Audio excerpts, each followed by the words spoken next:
Welcome back, ladies and gentlemen, to another video from me. Hi, I'm the Black Dragon, and today we shall continue the new Organ quest here in Krai. We are currently in what seems to be like a Sumeru-like place. Inside of Never's mind, it might be. So that's neat. Ah, This place looks familiar. That's not a good sign. There's someone up ahead. I wasn't expecting visitors at this hour. Wait, is that? Oh, it's him. There you are. Sinue's been looking for you all day. I think he has some news for you. Oh yeah? What were you doing just now, Uncle Retinue? Hiding away some more loose change? I know I saw some Mora. What do you mean loose change? Oh, come on, I'm too old for this. Just pretend you saw nothing.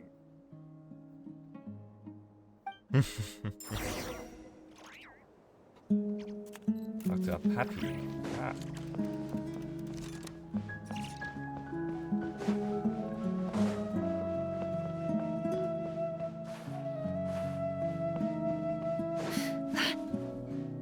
Hey, kid. Mind telling me what Sinuhe's been up to recently? I'm trying to get in his good books and I need a way in. Get in his good books? Why? What do you want with my dad, Uncle Apepi? I've written a new song. I was hoping to showcase it at the next festival, but I'll need his approval. A new song, huh? I'd love to stay and listen, but unfortunately, Uncle Retinue says my dad's looking for me. Well, there's plenty of time and I'm not going anywhere. See that pile of stones? I'll be sitting there warming up my vocal cords. Come find me when you're done. Pile of stones. Got it. Interesting. I'm getting glimpses into her past. In Sumeru. So, yeah.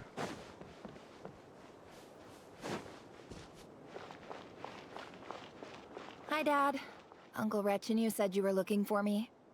Ah, there's my little princess. If you'd gotten back just a little sooner, you could have shared the spoils of war with me. Spoils of war? Who were you fighting against, Dad? It was just a figure of speech. The aftermath of a sandstorm is no time to be waging war. I was talking about our war against thirst. I went out to fix our water supply problem, and now I'm back. Which means...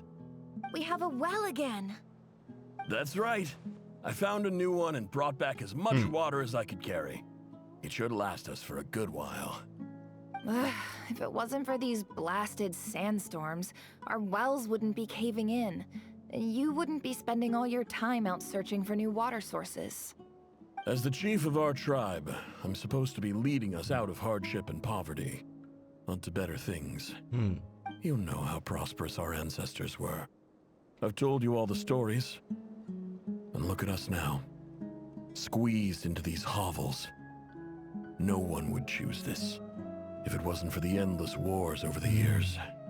But things are looking up. I started working with some folks from the academia a few months back. They gave me some contacts in return for my assistance in the desert. So you're the academia's helper now? Special ambassador, they call it. Think of it as a partnership.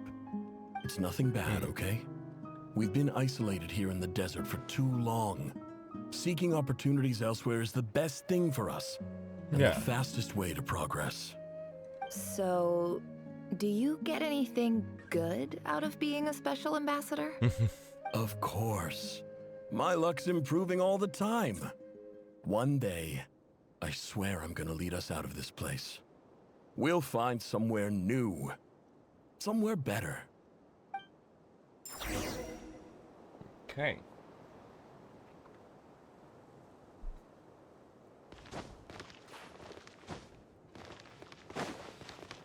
So a tribe in hard times due to droughts and sandstorms. Yes.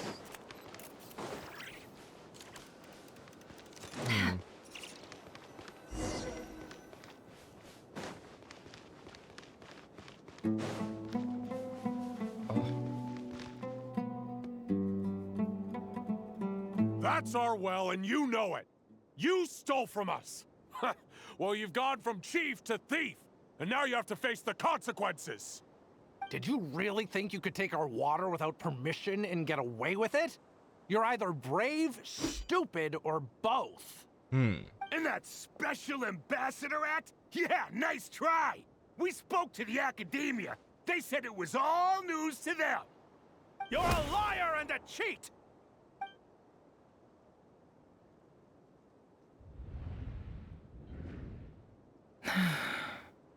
I heard Yehuda gasp, but I don't blame her.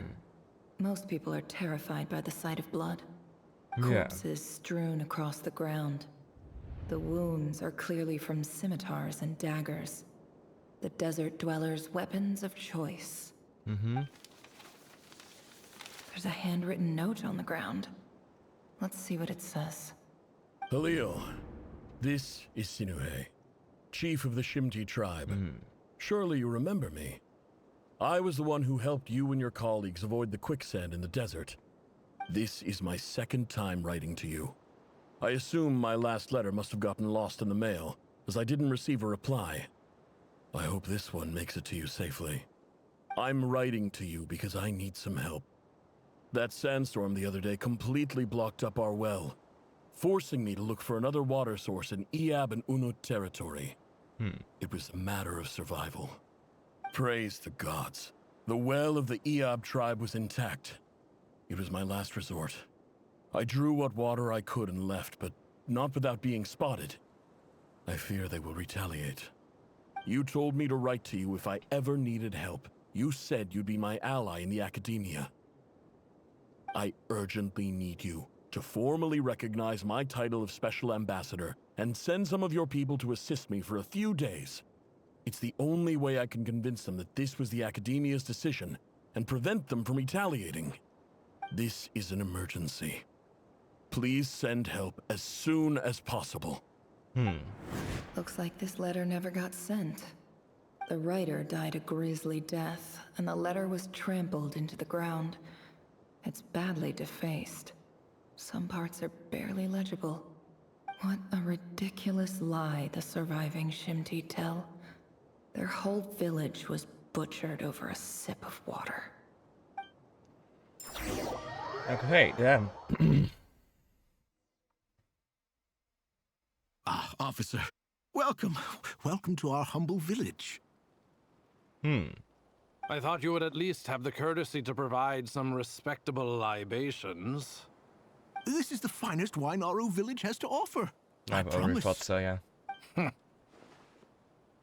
It was over. How do you see that's in the past? Because the Akasha-terminal was The still active. academia has agreed to reserve a single space for a candidate from your village. But I remain skeptical of this entire endeavor. I highly doubt anyone in this desert possesses serious academic potential. Please, have faith. If not in us, then in our god. The child we found shows great promise. I beg you, take her away from this place. Give her a chance. Don't let her talent go to waste. I don't recognize her. New arrival? She showed up here a few days ago, and we took her in. She's a really bright kid. Please help. I'm begging you. So, where are you from? Nowhere special. Just a sand dune. What about the rest of your family? How many of you are there? Just the one. It's only you? Correct. So, no brothers, no sisters, no mother or father? Any who have slept on a bed of sand, I call my brothers and my sisters. Apart from that, I have no family. All right. Get over here. Sign your name on the form.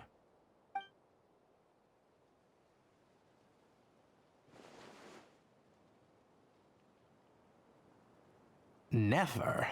You're rather fair-skinned for a desert dweller. That's some racism. Talk to the advisor. Oh. A time at the academia.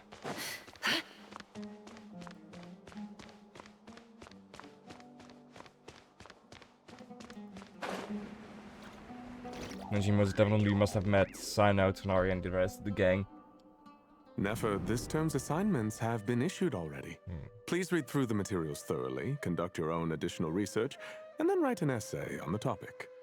Yes, Professor, I'm aware. I just had a couple more questions I wanted to get your perspective on. Oh? Please, ask away.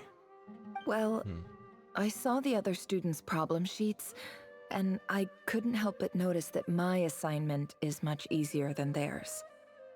Do you really think I'm a weak student? A weak student?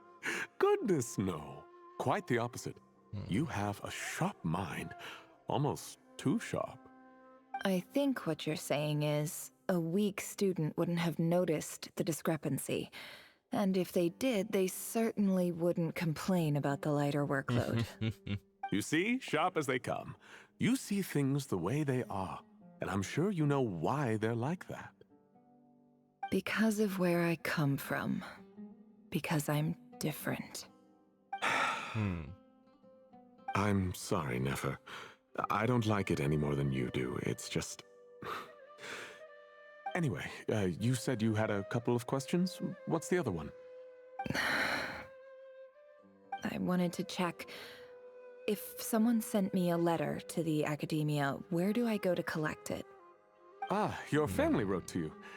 Well, as long as they put your name on the envelope, someone should hand it right to you. Not exactly. It's not even a recent letter. I was just curious where the mail would end up if no one collects it. The House of Dana, I expect. I know there's a box for unclaimed mail somewhere in there, probably sitting on a shelf. Whatever you're looking for, that'd be the place to start. Okay, got it. Thank you, Professor.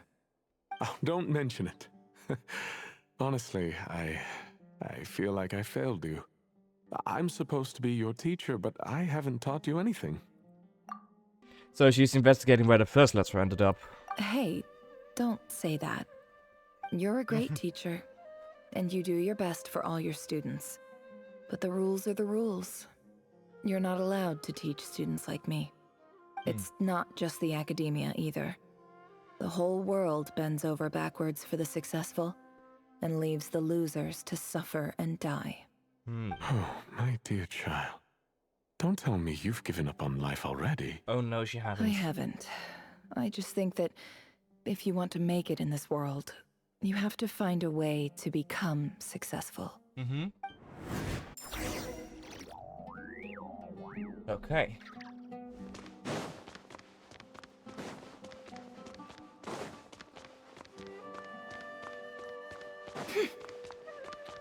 Let's think. The House of Dana, which is in here, right?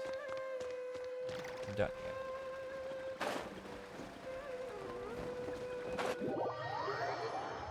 No. There might. But there is stuff down there. Interesting.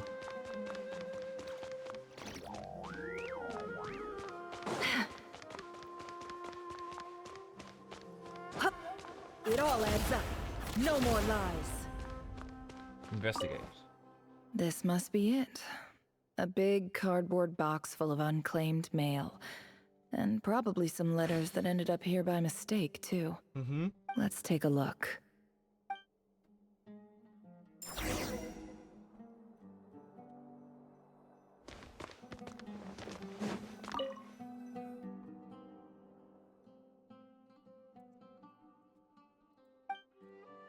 A dilapidation survey from Port Ormos. Looks like it's from a Core of 30 representative. What a strange thought. A bunch of mercs losing sleep over rundown buildings. This one was never even opened. I guess the recipient didn't care what the Core of 30 had to say about anything. Who was it addressed to?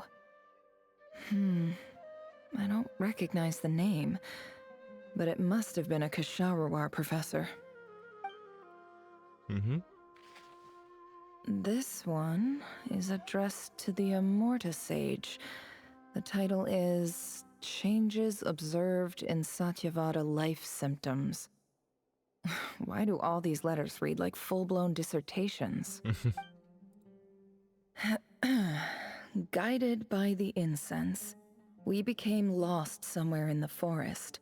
All the barriers between levels of consciousness disappeared as our minds soared around in circles, looking for a branch to seek refuge on. In clinical terms, these symptoms fit the description of incense poisoning. The Immorta Darshan strictly prohibits the use of hallucinogenic substances, but I believe there are still people getting away with it. For example, my neighbor who always breaks out into song and dance after using incense. This seems like something the academia would want to know about. Why wasn't it collected? Wait, what's this written on the back? It's so small. The note says, "The sender authored this letter while under the influence of mushrooms. I would send it back, but no return address was provided. Stamped by the Grand Conservator of the House of Dana."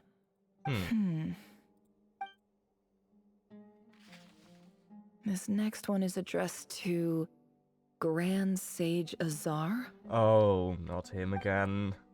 A few words of protest regarding recent changes in Sumeru's educational policy. In recent years, the academia has taken on a small number of students from the desert region, as per the policy to this effect. However, it appears to me that these students have not, in fact, been provided with educational opportunities that are, in any meaningful sense, equal to those enjoyed by their peers. As well as receiving dumbed-down assignments and perfunctory tutoring, they do not even have full access to the Akasha system. Education is the fundamental purpose of this institution, which should go without saying in a nation whose founding virtues are knowledge and wisdom. I ask you, is the lip service we pay to the policy of education for desert students truly the standard of pedagogy to which the academia aspires? As Grand Sage, policy decisions are your prerogative, but do not forget your roots. You and I were once students too, as was everyone else in this institution. I do hope you will give some serious attention to this matter. I encourage you to discuss issues like this with myself and others, and listen to some alternative opinions. Okay. Great letter. Shame it didn't get to where it needed to go. Exactly. And the sender is... Huh? Sage Cyrus of Spontamod. I didn't realize anyone else even knew how bad students like me have it in this place.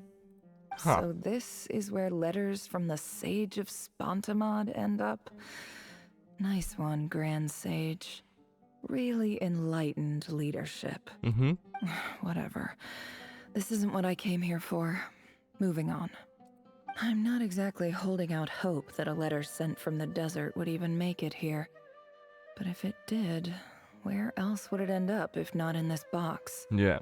I can't believe how much discarded mail there is. Must have been years since someone last went through it all. And this is just one box. The whole House of Dana is boxes on shelves. I don't believe for 1 second that any human being has sat down and read through all the documents in this place. Who has that much free time on their hands? Wait, could this be it? Least fancy envelope in the box, written on crude quality paper. A plain, and of course it would be right at the bottom of the pile. Clearly no one gave this letter so much as a first glance, let alone a second. The handwriting on the envelope looks familiar. Greetings, Halil.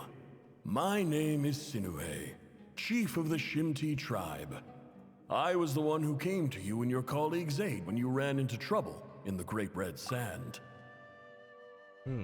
I don't know how well you remember it now, but I brought you to safety and gave you some water and other supplies.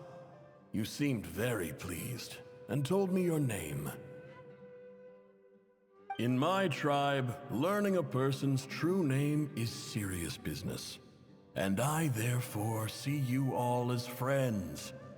You were kind enough to leave your contact details so we could stay in touch. The Shimti tribe lives a harsh, nomadic existence in the desert. You were sympathetic towards my plight, promising to make me a special ambassador of the academia and help us find a way to make a better living. This brings me to my reason for writing.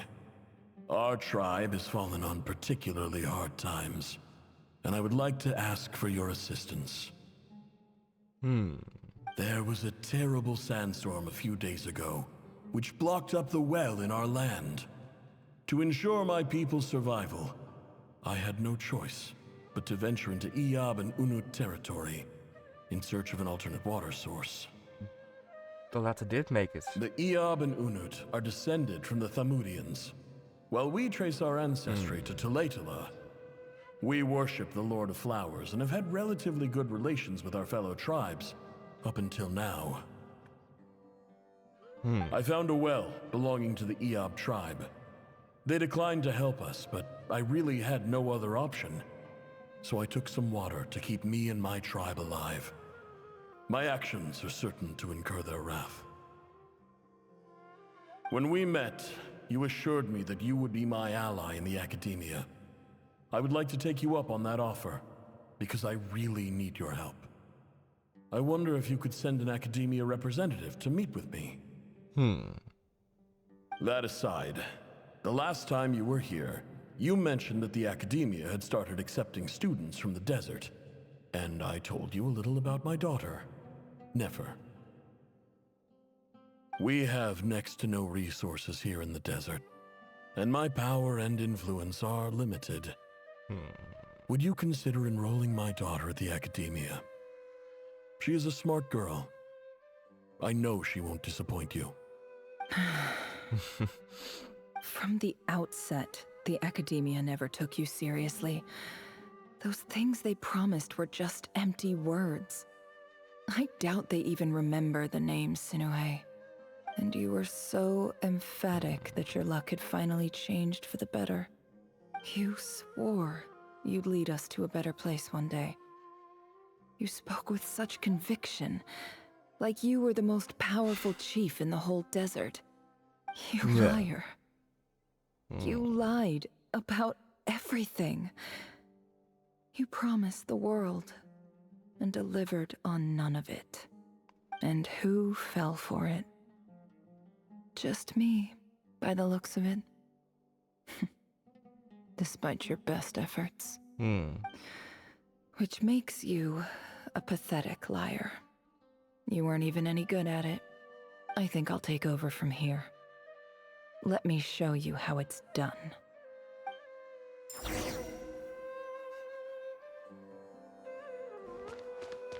Dit verhaalt ik altijd duren.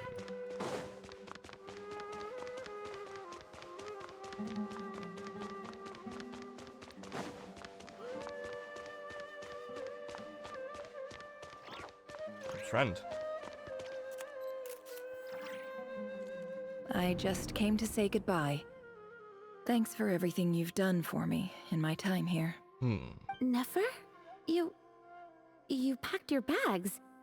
Where are you going? I'm quitting. Something's come up in my hometown. Gonna head back and deal with it. Huh? But this was a hard-won opportunity for you. You know that better than I do. It was. But it doesn't matter. I have more important things to deal with and they can't wait. Oh, and I didn't want to overfill my bags, so I left some incense on your desk.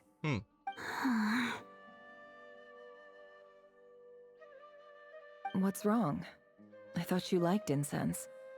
Although, I did read somewhere in the House of Dana that it has hallucinogenic effects. Don't use it all at once, alright? Isn't this the stuff you brought from your hometown? You're just letting me have it? But you said it's a rare and valuable commodity. Yeah, about that. I lied. It's not rare at all. There's this bunch of ruins near my hometown that are practically overgrown with this plant. It's not worth much. Keep it, it's fine. But never...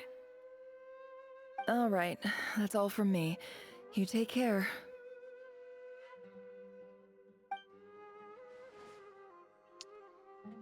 Huh. Don't forget me, okay? I mean, we're more than just classmates, right?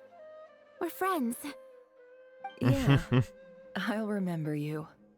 I lied again.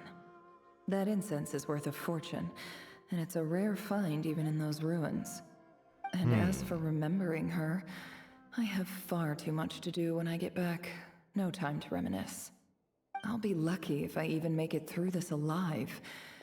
But either way, I expect I'll forget you pretty quickly.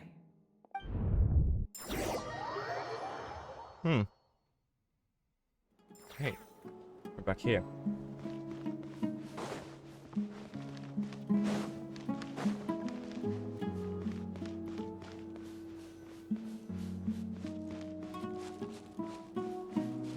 I do like the fact that these story quests are interwoven into the Arkham quests. Gives a lot more. Oh. Dr. Lapchief. We are here.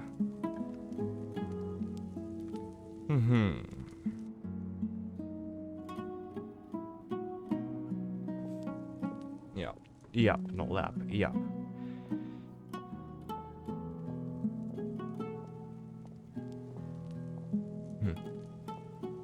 It's a pleasure to meet you, Mr. Arif.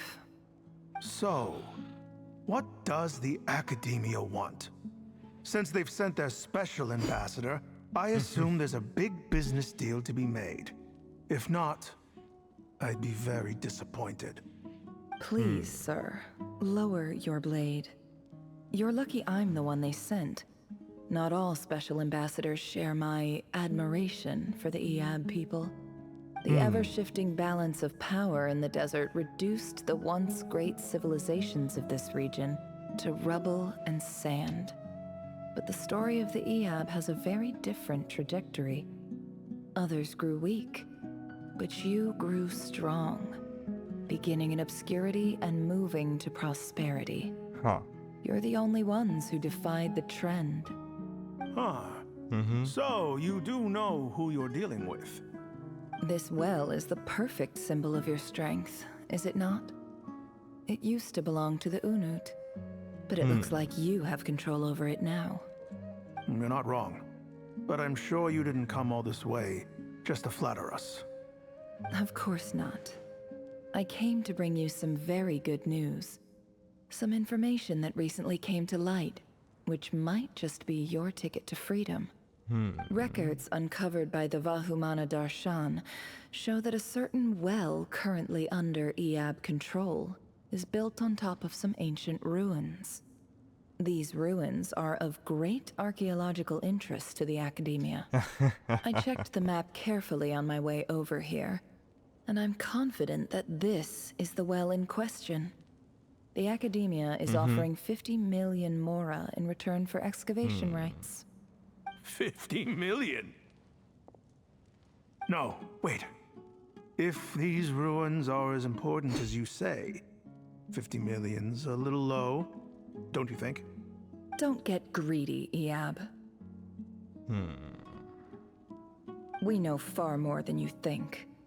We know that you seized this well by force. Wasn't that the first step in your rise to power? To drive away the Unut and steal their water supply? So what if it was?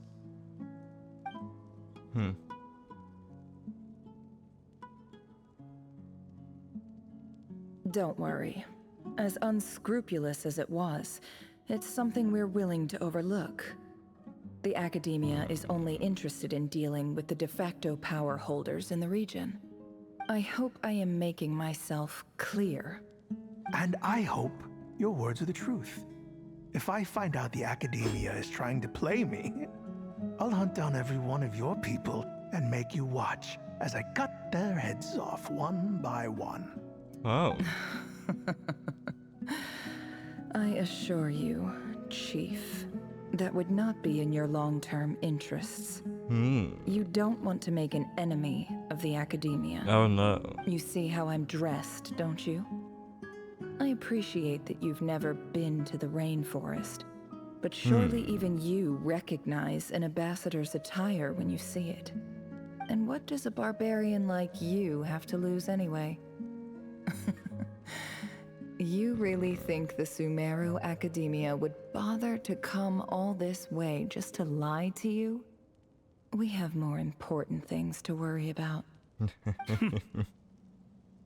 All right, I take your point. The Academia is the highest authority in the land. I'm sure you're trustworthy people. In that case, we have a deal. We will sell you the excavation rights. I'd like to thank you, Ambassador. This is good news indeed. Excellent news. In fact, it calls for a celebration. Would you do us the honor of staying a while and enjoying some Eob hospitality? Gladly. I am partial to wine myself, and I trust you are as well. So let's indulge in a few drinks together, in celebration of this momentous occasion. Let the app bring the night away. The prospect of the new wealth is almost. But when the new day dawns, it brings some shocking news. Chief! Chief, it's an emergency! It's the Unut. They've taken the well. What? Well, don't just stand there. Take it back. Yes, Chief. I have every confidence in the Eob's military superiority, and yet... Well, what is it? The Unut's response was alarmingly fast. The day after we reach a deal, they seize the well. This can't be a coincidence. Perhaps there is a traitor in your midst. I don't think so. I am obliged to remind you, Chief, that the Academia will only deal with the de facto power holders. If you cannot regain control over the well, I'm afraid you won't see a single mora of that 50 million. No! Please, Ambassador, just give me some time. I swear the Unut will not get away with this. That well is ours, and so is the mora. Glad to hear it. I will wait here for an update. If there is a traitor, I will find them. In the meantime, make yourself at home. I'll report back as soon as I have an update. Much obliged. Wow. All it took was a few words and I've got him wrapped around my finger. What an amazing feeling. Well done, Never. So, in summary, Ambassador, the Academia would rather negotiate with our tribe instead of the Eob. Yes? The Eob are ruthless murderers who don't listen to reason. And now they have the gall to interfere in our research projects in the desert region. So let me ask you, Chief. If you were the Academia, what would you do? Kill them all. Of course. Precisely. The Academia does not tolerate those who stand in our way. The Eob have held back our academic pursuits for too long, and our patience is wearing thin. At the same time, there is simply no way that the Academia can be seen to be intervening in desert affairs. Yeah. I'm sure you understand where I'm coming from. We have our own rules out here. If the rainforest dwellers raised arms against a desert tribe, it'd start a bloody war. Right. We can't confront them ourselves, but we can support their enemies. The Unut have always had strained relations with the Eob. which makes you our natural allies. Natural allies. Weren't the Eab your allies once? You were quick to send them after us to protect your interests back when we stole that water. And now look at you. You're at each other's throats. Let me be clear. The Academia wishes to collaborate with the legally recognized rulers of the desert in this matter. Yeah. We are asking for excavation rights to that well, and our offer is 50 million mora. Say no more. I believe we have an understanding. Good. Then I suggest you get to work. Get us access to that well, and the mora's yours. You see, Dad? Lying is easy when you know how. People will believe anything. Okay. What do we... Okay. Emotions are like a raging torrent that surges through the mind. More often than not, if you try to hold them back, you'll be swept away by their unstoppable force. And if you try to ignore them entirely, you'll end up tearing yourself to pieces.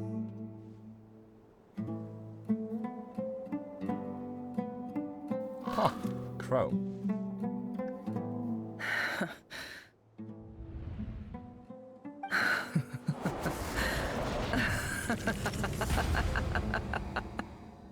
Look at yourselves. You may be vile, savage monsters, but your butchered bodies bleed like any others. You're no different. You're nothing special at all. The monsters who destroyed my home, they're just ordinary, petty human beings. What a joke. I think we're even now. Maybe I've even done the desert a favor. It's a better place without all these people around. Damn. Oh, Sinuhe. My gullible fool of a father. Perhaps if you'd been as ruthless as I was today, our tribespeople would still be alive. In this dog-eat-dog world, a chief needs to be tough to survive. But you couldn't do what had to be done. So I did it for you. Nefer, it's okay. All of this is in the past now. I believe I remember you promising to remain silent. Oh. Yeah, but even so. Yehoda, is there anything you can do to ease the tension? You got this, Yoda. It's your time to shine. Alright, time for a sharp turn onto a completely different topic. So, anyway, that's enough of that. When are we getting out of this place? Feels like we've been walking forever. I'm getting pretty tired. Oh, Lauma, you tired? Yes. If we can find somewhere to sit down, I could certainly do with a rest. It's not far now. There should be a temple just up ahead. Is that situation about to reach a conclusion? Yes. Really? A temple? That's where this story ends? I guess that's how things go in the desert. I've been to similar places with a friend from the desert before. Desert dwellers can never escape their destiny. Or so everyone says. I never wanted to believe it, but looking back now, I'm as desert as they come. You mentioned a temple. What's waiting for us there? My biggest trade secret of all. Ah. Then I'm guessing it's where you got your power from. The power to peer into other people's minds. I didn't know you were clued up on any other religions. I'm no expert in the history of Sumeru, but since you come from the desert, I would imagine it has something to do with King Deshret. In the 7 pillars is certain. They are major figures in the desert belief system too. Sounds impressive. I have some friends with connections to this stuff, specifically with Hema Anubis. Ah, I know who you mean. Anubis. General Mahamatra Sino. The spirit of Hermanubis dwells within him. Exactly. That's Boss Neff for ya. She knows everything. Mm-hmm. Cyno's hardly a figure of obscurity, but I know about Sethos too. Ah. What about him? Is he a big deal or something? Well, he's not a small deal, let's put it that way. You sure know your stuff? Please, this is the bare bone basics. Save the flattery. Thanks for your patience, everyone. I'm sure it's been a lot to take in. With any luck, that's our exit just up ahead. Okay.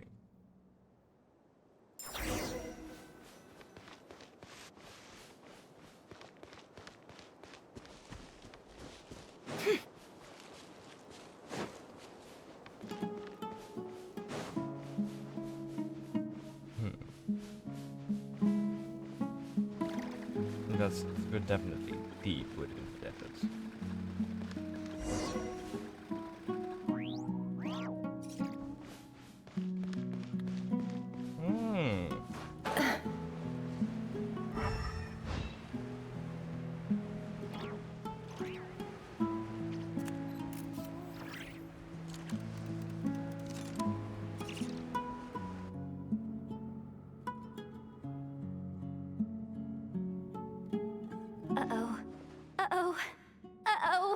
Boss. I'm totally out of my depth here.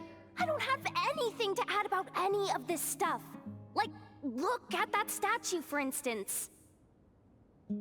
I want to do the whole name-dropping, this girl knows her stuff thing too, but I've never seen anything like it before.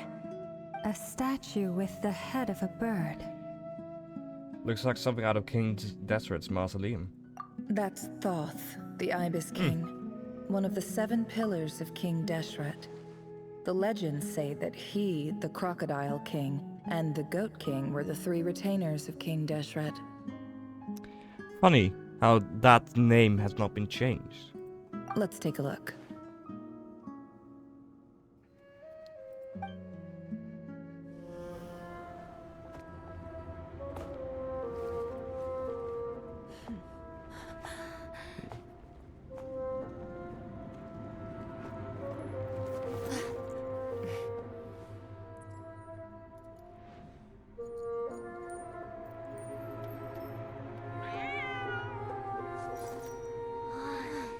It's just Ashru.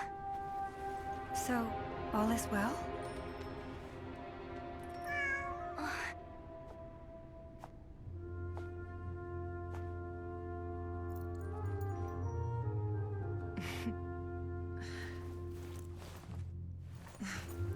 Typically speaking, at this point, the world disintegrates. Then we find ourselves back in the outside world. Besides, these are my memories. There's nothing to fear. You're sure?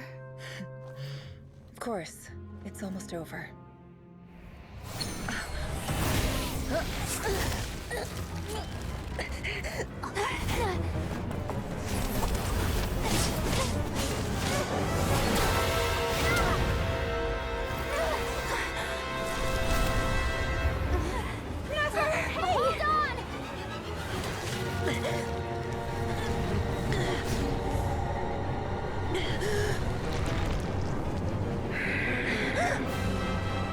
Knowing too much is always a death sentence. Speak for yourself.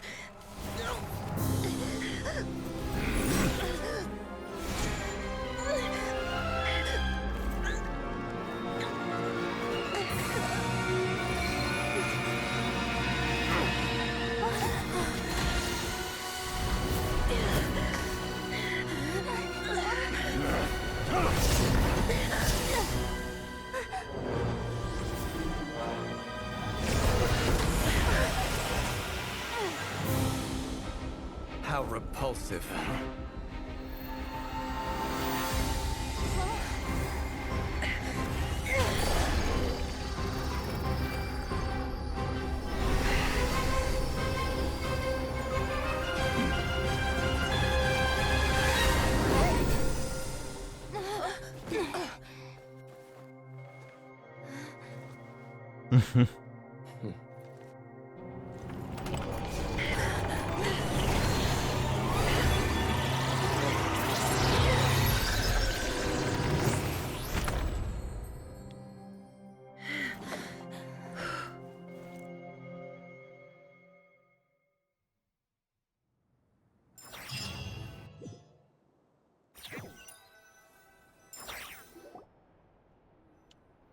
How the fuck did he get Timed in that there? pretty well, didn't I? You did.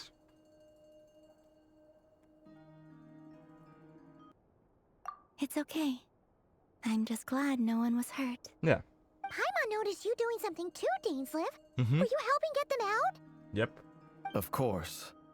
When I asked Nefer to conduct this investigation, I was not naive to the dangers involved. I had a duty to ensure your safety. Huh. Good to know your sense of justice is still intact after all these years. Mm-hmm. I take that to mean that you saw the truth. That comes as a great relief. I certainly did. And thanks to your help, I also managed to trap Rerir inside the chess set. Oh. Whoa, really? How'd you manage that? Well, to be honest, I sensed that something was wrong long before we made it to the temple. By using this fragment to probe into Rerir's past, well, the monster formerly known as Rerir, it seems I alerted him. I was tracking him, then he caught on and started tracking me too. Can't say I'm surprised. Yeah. But how did he track you through your thoughts alone? That shouldn't be possible. Well, Rerir was a secret agent who reported directly to the Vinster King. He is an expert at finding a trail and hunting down his pursuers. No wonder. He infiltrated the chess set, read my thoughts, and built a new virtual chess set inside of it. That's why we weren't able to leave at first. Huh. Speaking of your chess set, it's quite a remarkable item. Would I be right in thinking you have some connection to King Deshret? You overestimate me. I only have a connection with one of his underlings, the Ibis King. You all saw how this came to be. A long time ago, the Eab massacred my tribe, the Shimti, in our home village.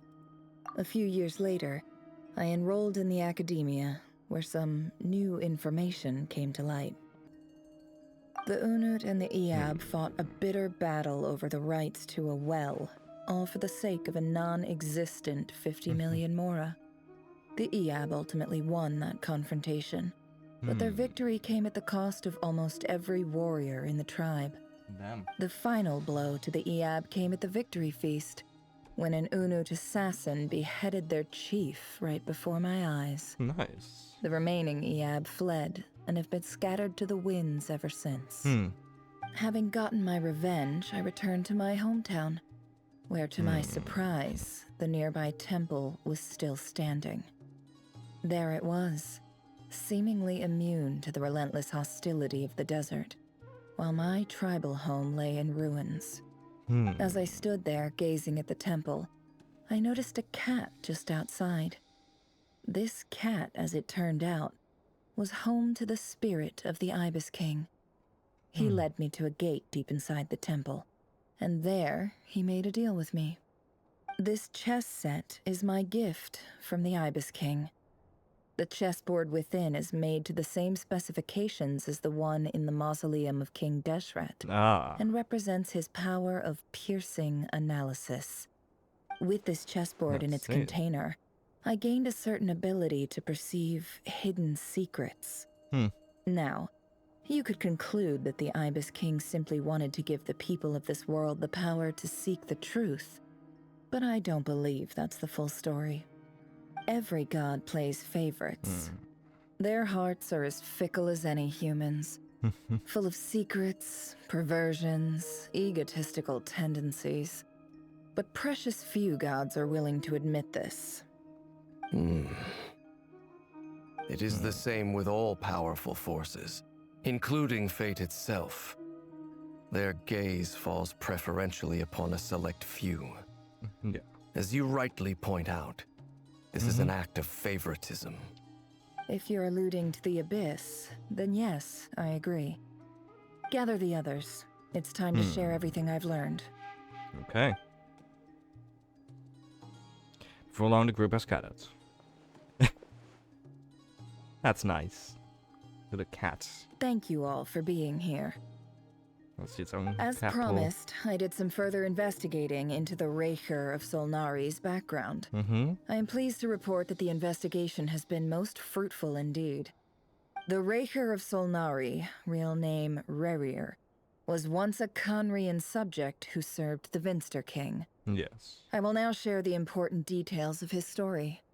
Please save any questions or comments for the end.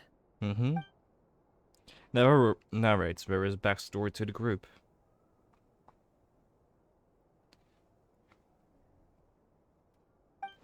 At the Vinster King's behest, he gathered intelligence and assassinated the descendants of the Crimson Moon dynasty, unwilling to take down his beloved Solindus, who was secretly of the Crimson Moon heritage. He then got dragged into the court politics. Politics, yes. Oh, it always comes down to politics, doesn't it?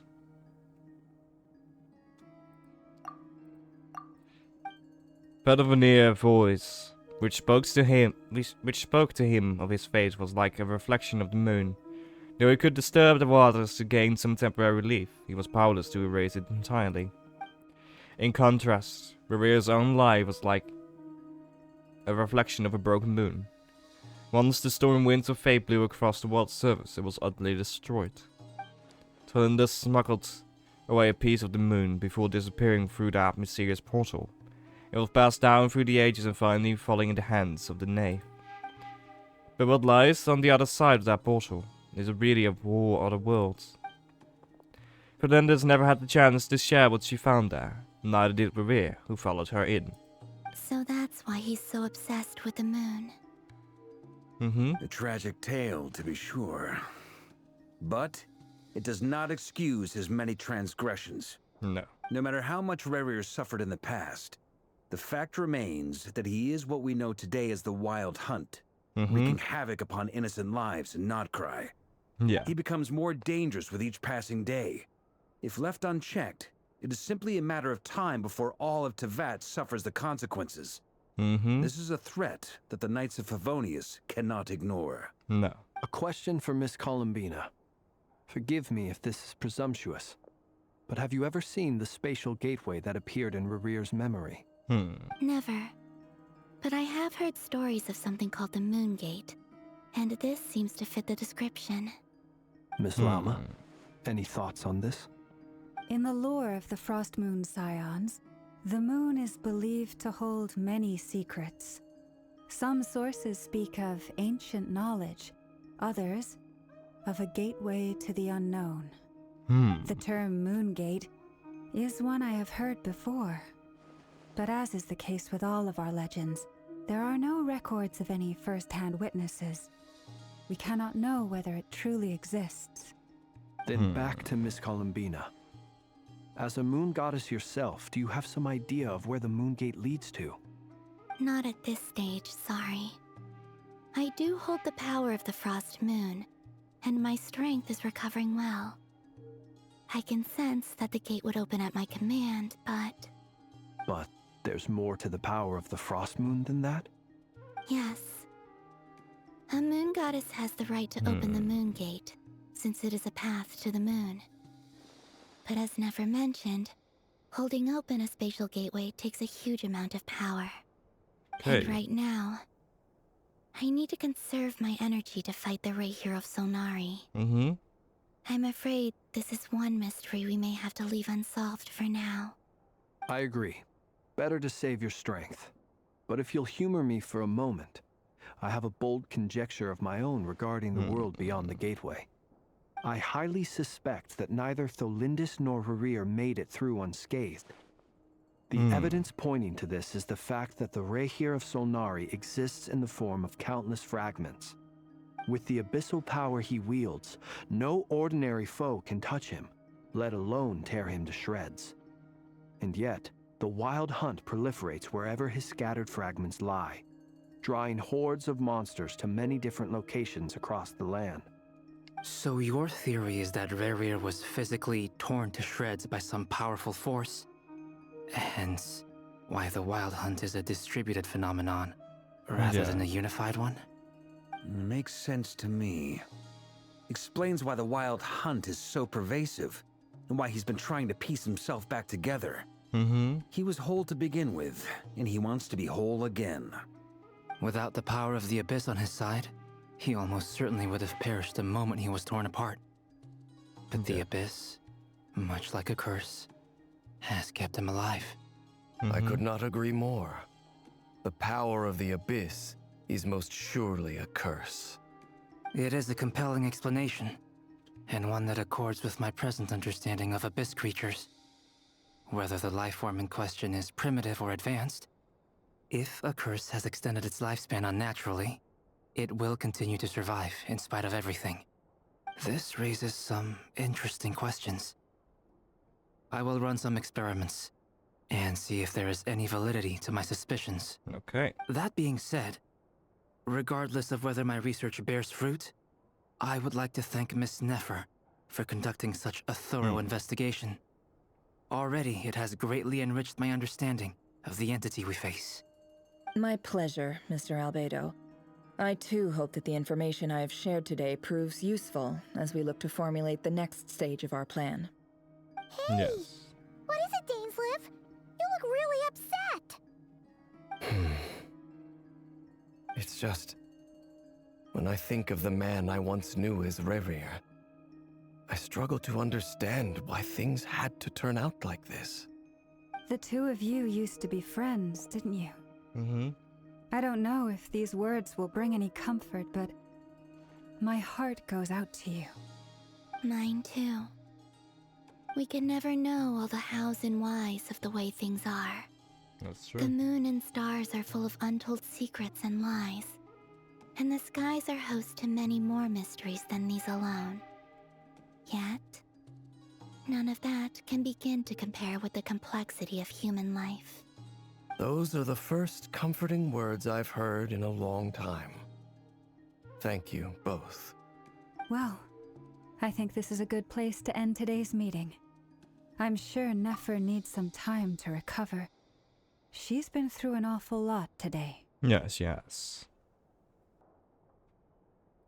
That's very thoughtful of you, Lama. Of course. Sounds good to me. Take some time to rest and digest before we reconvene to nail down a plan. Okay. I gotta tell you, sit with Paimon for a while and discuss what lies ahead. Hey, is this a bad time? Hope I didn't kill the conversation. No, not at all, fucker. Welcome in. Nice room. Oh, I'm not coming in, though. Oh? Why not? It's just a hotel room. If it's all the same, I'll just stay out here. I might not look the part, but I'm technically a knight. Barging into people's private quarters isn't the kind of thing we do.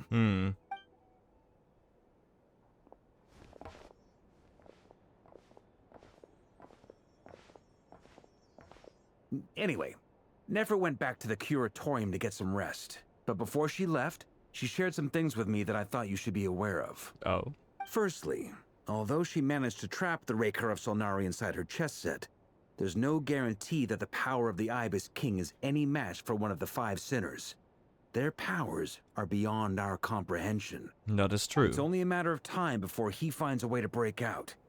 We have to come up with a plan and take care of him before that happens. Honestly, Paimon figured that might be the case.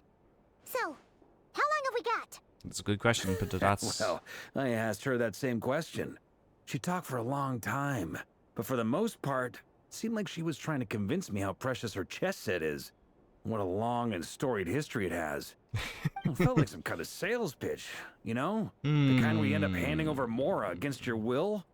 Anyway, after all that, she finally answered the question. 2 days, at most. Okay. 2 days? Holy moly! Can we even recruit enough help in that time? We'll see. We'll That have to. remains to be seen.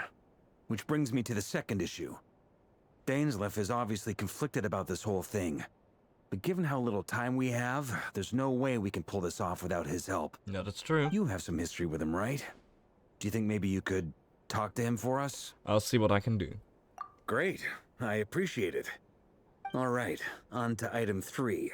So, Albedo, Durin, and I put our heads together and came up with a plan. Can't promise it's gonna work yet, but at least it's a start. Okay. We figured we'd bounce the idea off you first. We'll explore it further once everyone's recovered. Oh, please ask away. Oh, Paimon's dying to hear this. All right, so here's what we're thinking. In hushed voice, Volker lays out the current plan. It's a shocking plan, but nothing can face the greatest traveler and trustiest travel guide in Teyvat. It doesn't take you long to get behind it. We felt a little uneasy about roping you into this. I mean, firstly, you're not locals, and secondly, none of us are your boss. You're well within your rights to refuse if you so choose. Oh no. Roping us in? Why would you even say that? We know the stakes here. It's all of us against the Rayher of Solnari, or none of us stand a chance. Yeah. I choose my words very intentionally, I'll have you know. I like to think there's an art to striking a down-to-earth tone even when the stakes are through the roof. Really no. Sir Varka, I have a few thoughts about this plan. I'm all ears. The amount of traveler voice lines in this quest. That percentage is going up. I think we can be more flexible with how the roles are allocated. In my view, the most sensible lineup would be like this. We don't even get... Okay, we get hints of a plan, we don't get to hear the actual plan. I see your point, yeah. But if that's how we're going to approach this, you'd better make sure you're ready. Yes. To be clear, I don't doubt your abilities. Far from it. I just want to make sure. Are you really willing to take all this on? Sure. I want to do everything within my power. The Rayher of Solnari is a truly fearsome opponent, and if I do my part, it'll greatly reduce the risk for everyone else involved. Well, that tracks with what I've heard. Jean's mentioned in her letters that you're so diligent it's almost abnormal. Really now? As in, most people weigh up the risks and rewards in situations like this. But you seem to just march towards danger without a moment's hesitation. Yeah, we do. Of course, everyone appreciates a fearless pioneer. But all that aside, I'm the Grand Master of the Knights of Favonius, and you're our honorary knight. I want to make sure your courage doesn't come at the expense of your safety. Oh no. Thank you, Sir Varka. I should be the one thanking you. It means a lot to have you on board. I'll give some serious thought to your suggestions. Okay. Varka gives a kind knightly bow and then says he'll see you at the hotel again later. He has arranged for everyone to meet and finalize a plan of action. In an effort to lighten the mood, he booked out the hotel for this meeting so you could all chat over a drink. As the moon rises in the sky, you and Paimon leave your room, discussing whether Paimon has any other option than fruit juice. As everyone is already there waiting for you, they're chatting and smiling clearly. The rest has done them good, and as well as the existing crew, some unexpected help has arrived. Still, you remain conscious of the fact that the future of Krai rests on what is decided tonight. So many lives are at stake. You may never meet most of them, but whatever they know, it or not, all of them are counting on you. But with that, ladies and gentlemen, we'll discuss those plans in the next episode, because this one is already a long one again. So, I hope to see you all in the next one. And with that, ladies and gentlemen, also, subscribe. Stick around the channel for more content to come. And with that, ladies and gentlemen, I'll see you all later. Good.